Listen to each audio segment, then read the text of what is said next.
Tara na. Let's go. Ngayong gabi sa Good News, Hindi ko alam kung may maiuuwi ba akong good news. lulusong tayo sa tubigan Nagkakabuntog na ako. at mapapasabak sa matinding kulihan. Para ko nilalamon ng lupa. Kuya madulas.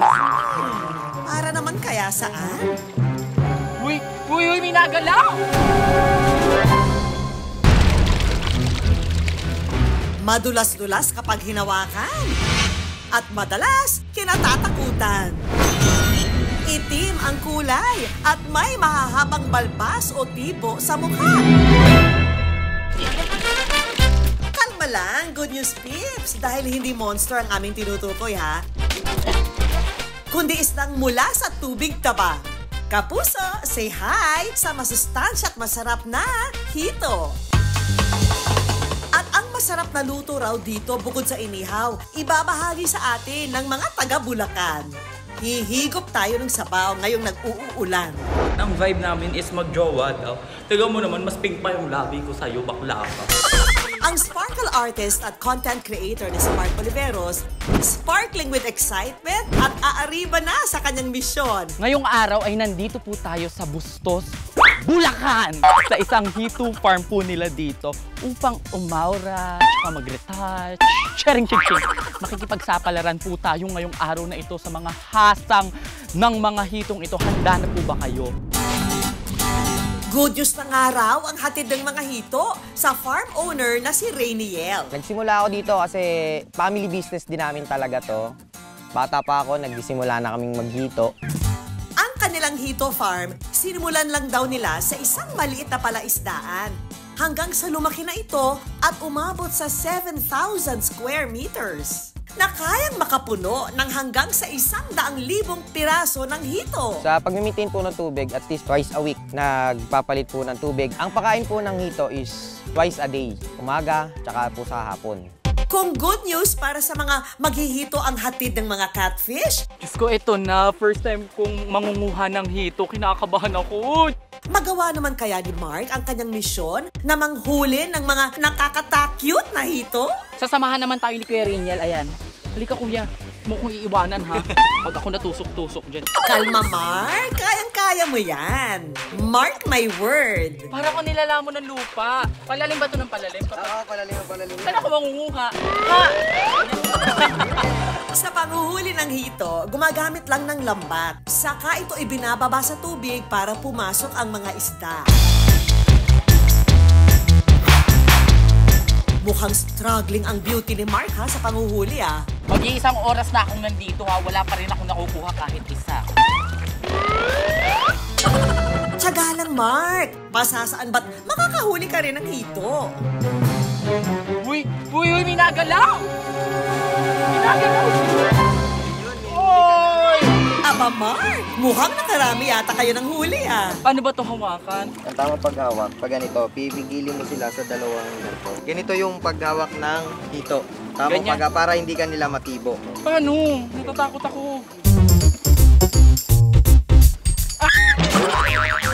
Okay! Mabang ka! Kuya madulas! Sige!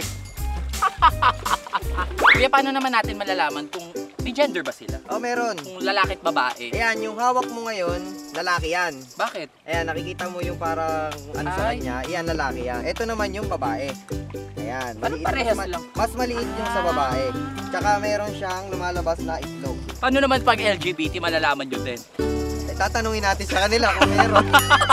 At dahil sagana sa hito ang mga Bulakenyo, isa sa paborito rin nilang luto rito, ang sinigang na hito with puso ng saging. Ayan ngayon mga kapuso, isa namang yes na cooking show ang magaganap kasama ang pambato ng Bustos, Bulacan sa larangan ng pagluluto si Mami Tess. Umpisahan na natin paano ba magluto ng sinigang na hito sa puso ng saging. Ito po, luya po. Tatabog natin sa tubig na kumukulo. Nilagyan din ito ng kamatis at sibuyas, tsaka muling pinakuluan. Lagyan na natin ng Puso. Yan. Tapos hito na din. Mm. Ilalagay natin kaagad ang hito. Kasi pag nalabog yan, hindi masarap. Kinakailangan kasabay ito. Okay. Lagyan mo na ngayon yung sili. Sili na. Sili. Naglagay rin ng pampaasim, saka muling iniluto hanggang sa kumulo. Asin. Nag-asin pa. Pagkaraan pa ng ilang saglit, luto na ang sinigang na hito with puso ng saging. Matatapos din ang lahat sa lapukan. Parinin na po't kain na tayo. Nanunuot yung asim niya, yung sabaw. Sobrang sarap nung konsepto nung sinigang na merong puso ng saging. Itong hito itself, sobrang malaman siya. Para kung kumakain ng bangus belly. Sarap. Ang good news, all year round ang pag-aalaga ng hito. Kaya tuloy-tuloy rin ang paglangoy ng kita ni na Rainiel. Yung mga naitulong naman po sa amin yan is nakapagpaayos po kami ng bahay, napagpatayo po ako ng hatchery ko. Yung pang-araw-araw namin, dyan po namin nakukuha. Naiba man ang kulay at itsura. Ang hito, good news talaga ang hatid sa marami. Kaya kumapit lang sa pag-aalaga at pagkain nito, para ang biyaya, wala ring hinto. Eto na ang mga kwentong aantig sa inyong mga puso. Hatid ng good news. Ano ang gagawin mo kung masaksihan mong niloloko ng isang mamimili ang isang tindero? Wala kung 1,000 isang daan ang binigay mo? Wala kung 1,000 tayo? Kung paglulukuhin tayo? Kaing-kaing na mangga ipinamimigay sa Ilocos Sur. Ito lang ang makatulong sa mga kapwa ko. Ay, thank you. At isa na namang kwentong nakaka-good vibes, pinusuan ng mga netizen. Sinisiguro kung nakarating sila sa opisina, ganun kami kabantay sa kanila, sa lahat sa kanila. Ready na kaming maghatid ng good vibes. Magandang gabi, ako po si Vicky Morales.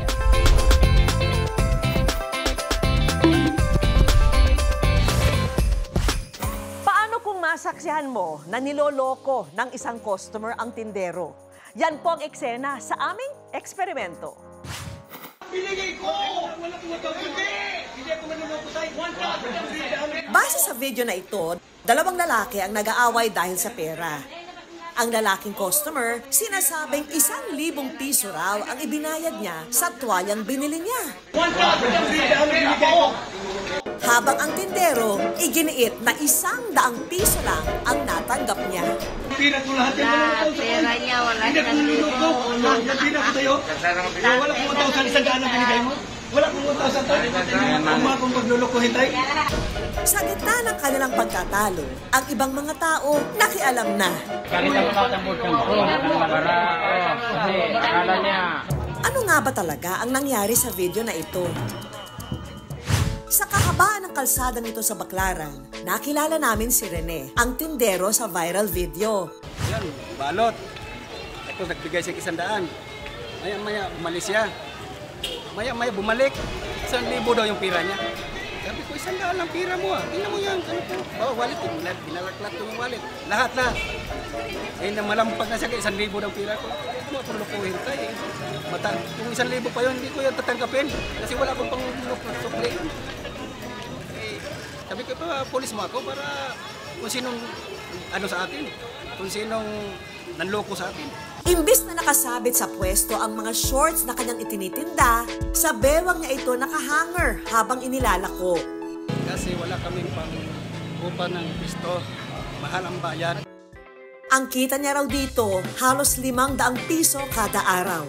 Nagtrabaho ako, nagtinda para sa aking mga anak, pamilya pa araw-araw pagkain namin.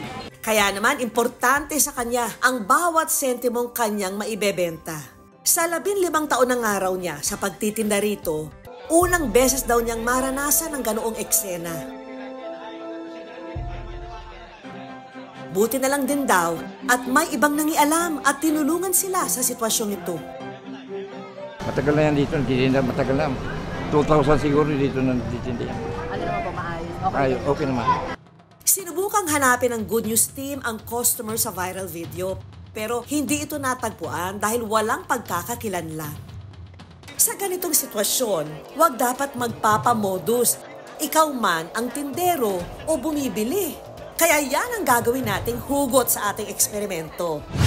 Sa ating unang eksena sa tindahan ng jewelry na ito, ang kasabwat nating tindera, iiskamin kunwari ang ating kasabwat na bibili. I-roll yun na natin ang Good News camera. Eto na si nanay, lumapit sa tindahan. Kaya ang kasabwat na customer, inabot na ang 1,000 piso. Ito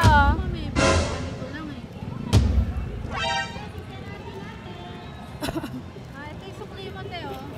Oh, ano to? Bakit 50 lang? 100 lang yung binayad mo, Teo. Anong 100? 1,000 binayad ko sa'yo. Si nanay, mukhang naguguluhan na rin sa nangyayari. Ano ka? Ibalik mo sa akin yung sukli.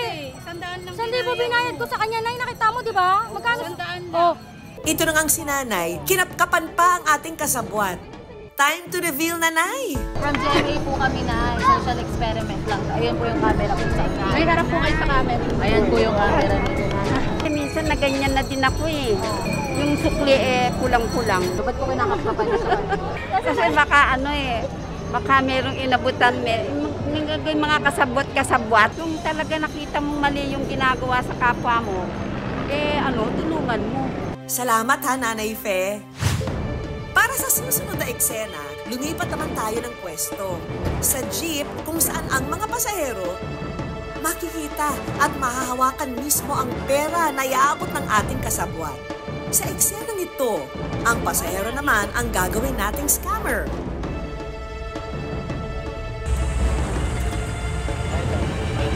Saan to? Alaw. Alaw daw. Ano kaya ang kanilang magiging reaksyon? Tayo. Sukli. Saan ang puntaan? Harap po. Ilan? Kaya ano to? Wala yung sukli ko. 100 yung binayad ko ah. Ano yung 100? 50 lang yung binayad mo. 100 yun. 50 lang. Sabi ko na totoo. 100 binayad ko. Si ate ang nagbayad ng 100, sa'yo 50 lang. 100 nga yung binayad ko. 50 lang, bakit di mo tanungin sila kung magkano yung binayad mo? Sige, tanungin mo sila. Huwag mo lang hintayin pumunta pa ako dyan. Huwag mong hintay, huwag ka mang-scam dito. Maghapon kami nagbabiyahe. May 100 nga yung binayad ko. 50 lang binayad mo! 50 lang! Tanungin mo sila! Huwag kang ano ha? Tayo, magkano binayad niya? Huwag mo sa akin oh. Oh, 50 lang binayad mo! Binayad ko. Huwag mo ipagpipilitan ng 100 binayad mo! 50 lang binayad mo! Tanungin mo sila, te, magkano yung binayad niya? Oh, 50. Sa kanya yung 100. Huwag kang scam, te. 50 lang binayad mo. Hello po. Pasensya na po sa eksena. Social experiment po ito mula sa GMA po. Hindi po maganda yung magsinungaling eh. Dapat po magsabi po ng tama. Magsigurado po na na yung magmatiwala sa iba. Sa susunod naman naming subo, Teka, ano to? Ba't tuloy sukli ko? 100 yung inabot ko ah. ang mga nag-abot ng pamasahe, pabaling-baling ang ulo sa nagtatalong mga babae. Binigay ko. Ay, ba't di mo tanungin sa nag-abot kung magkano yung inabot mo? Oh, di ba? Yung kuya. Siya yung nagbigay ng 100. Siya yung nagbigay ng 100. 50 lang inabot niya. Oh. Kala ko rin, aamin siya bandang huli kasi na 50 nga lang yung binigay niya. Eh, nung pinagpipilitan niya talaga, sinabi ko na 50 lang yung inabot niya. Eh, kasi ako nga yung nag-abot.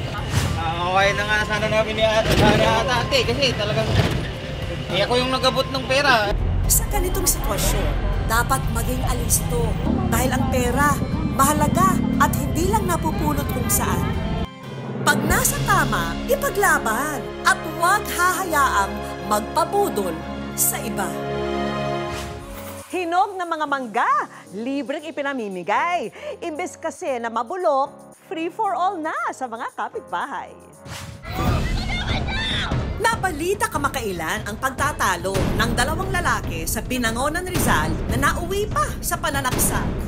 Naiwang nakahandusay sa kalsada ang dugo ang biktima. Ang ugat ng kanilang away, pamimitas ng mangga sa kapitbahay. Ito pong anak ng suspect po ay paulit-ulit nagnanakaw po ng bunga ng mangga sa kanilang tanim na yun po yung ikinagalit ng kanyang asawa.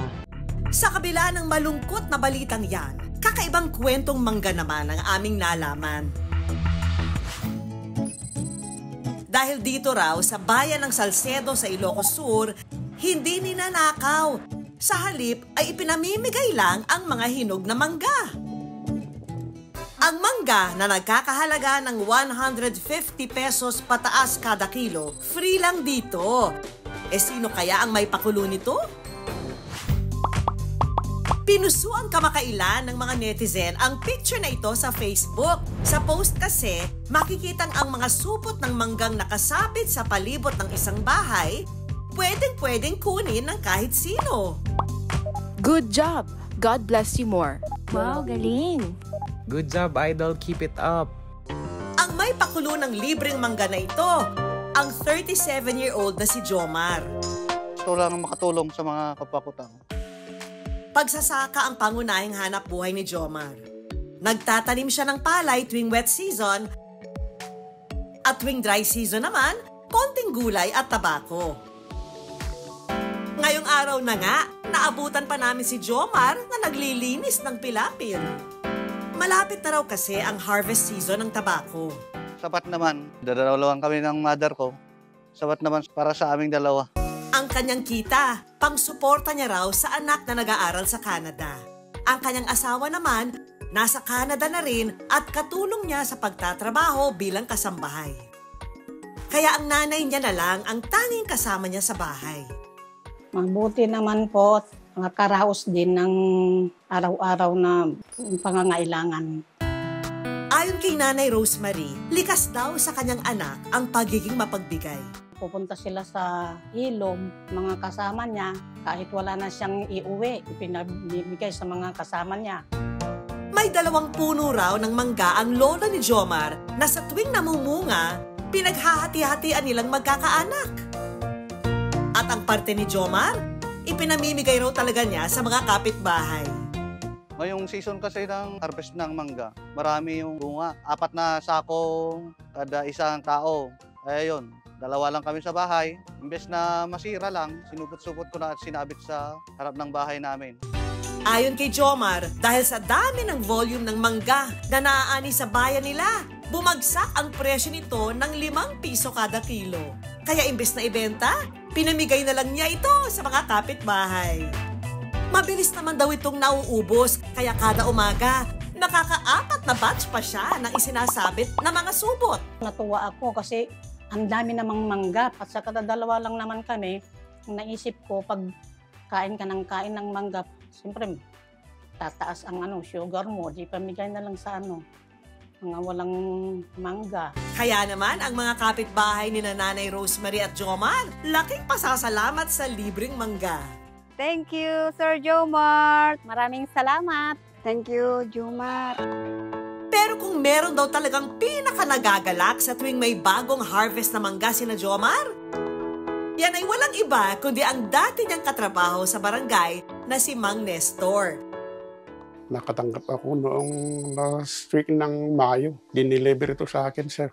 Pero dahil sa polio, naparalisa ang paa ni Mang Nestor at hindi na ngayon nakakalakad.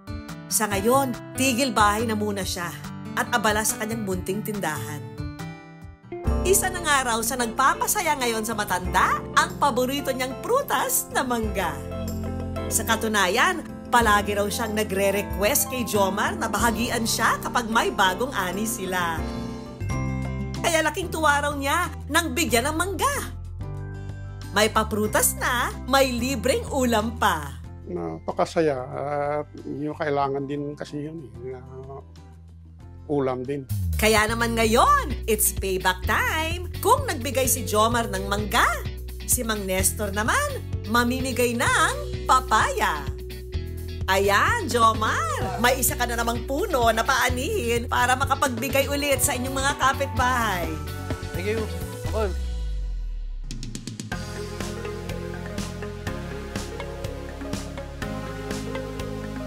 Pero teka, hindi pa raw tapos ang pamimigay ni Jomar ng mangga. Dahil ngayong araw, mamimitas na raw ulit siya.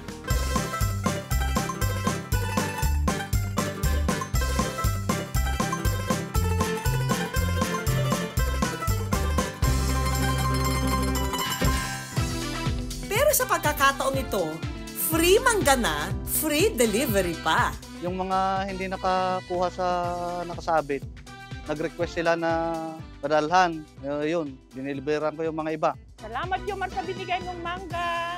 Thank you, Jomar. Salamat, Sir Jomar. Maraming salamat, Apo Jomar. Mga kapuso, kapag may sobra, huwag mag-alinlangang ibigay sa iba. Dahil ang tulong na ipinagkaloob mo, tiyak, babalik sa'yo.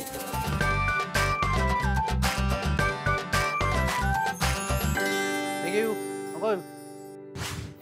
Saan aabot ang piso-piso mong hulog sa alkansya? Sa nakilala naming nagmamay-ari nito, hindi raw para sa bagong laruan, damit o gamit sa eskwela ang iniipon niyang barya. Dahil ang alkansyang ito, hindi sa isang bata, kundi sa lola. Ano kayang pinag-iipunan niya? Yan ang ating aabangan. Isang post na naman ang pinusuan at kinaaliwan. Panoorin po at mag-good vibes dito sa susunod naming kwento. Nakilala namin dito sa Quezon City si Lola Josefina Gagarin o Lola Pining kung tawagin ng kanyang mga apo. Sa edad na 86, si Lola Pining hindi pa raw retired sa kanyang daily task. Ang mano-manong pagtutok sa mga apo tuwing nasa biyahe sila papasok sa trabaho. Magbubok na po ako. Maghihintay lang po tayo pag may rider na po. Hindi raw marunong gumamit si Lola Pining ng cellphone at mag-book sa riding app. Pagkatapos daw i-book ng apo ang ride, sinusulat ni Lola sa papel ang mga detalye ng rider. Tuwing umaga, papasok po yung kapatid ko sa office. So kapag dumating na yung rider, Halika na Lola, nandito na yung rider.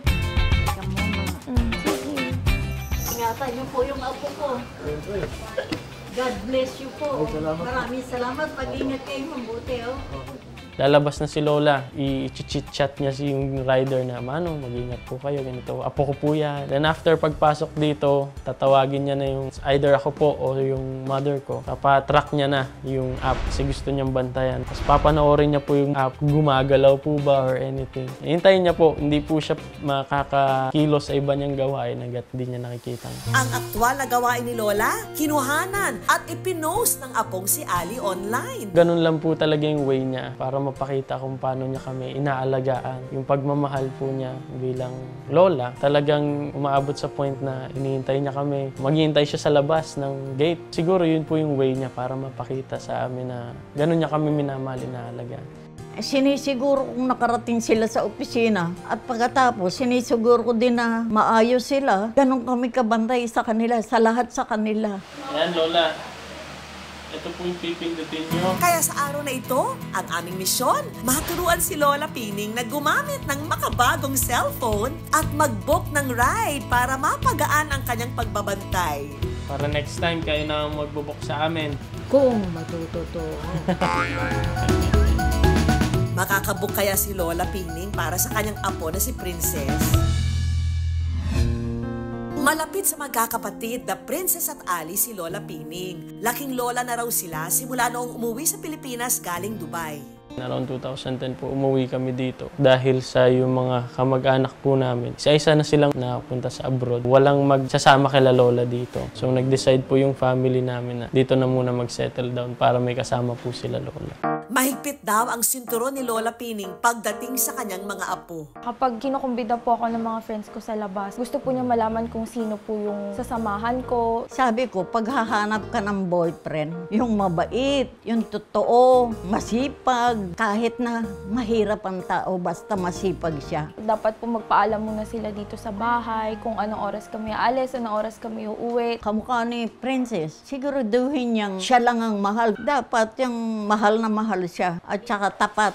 Nung unang araw, nainis pa sila sa kakulitan ni Lola. Yung junior high po ako. Kasi feel ko parang matanda na ako noon eh. So feel ko parang nasasakal. So parang masyadong stricto naman. Mas nauunawaan ko po. Ganun po siguro talaga yung pagmamahal ng magulang. Mapalad kami na nararanasan namin, nararamdaman namin yung pagmamahal na ginagawa po nila sa amin.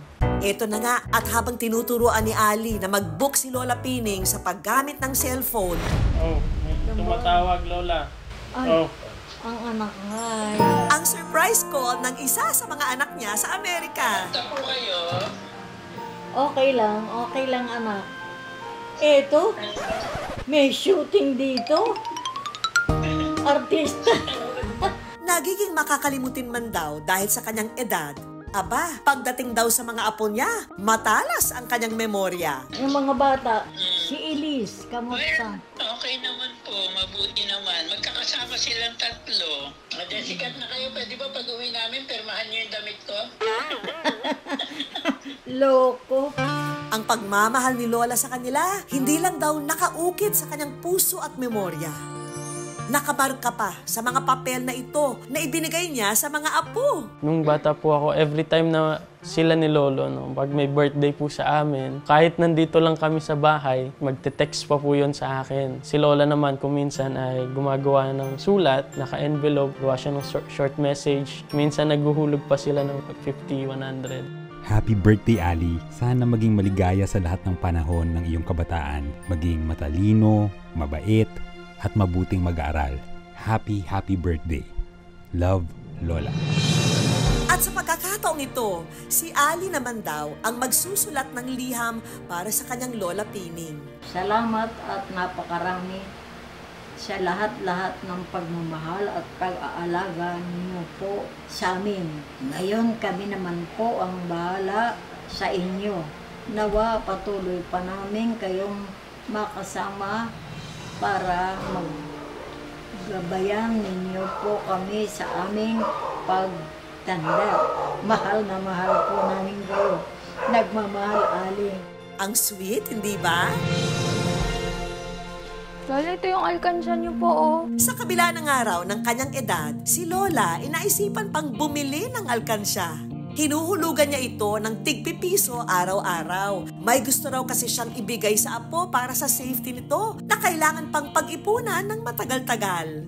Yang alkansyang yan, uhulugan ng pera para pambili ng sasakyan ni Ali, para ihahatid ka, para hindi na kayo nagmumotor, delikado. Pag may mga tira-tira silang pera, hinihingi ko. Nabagbag po yung damdamin ko. Kaya parang mas na-motivate ako na magpursige pa po para tugunan din po yung mga pangangailangan namin. Naku, Lola Pining, mabubuo niyo rin po yan.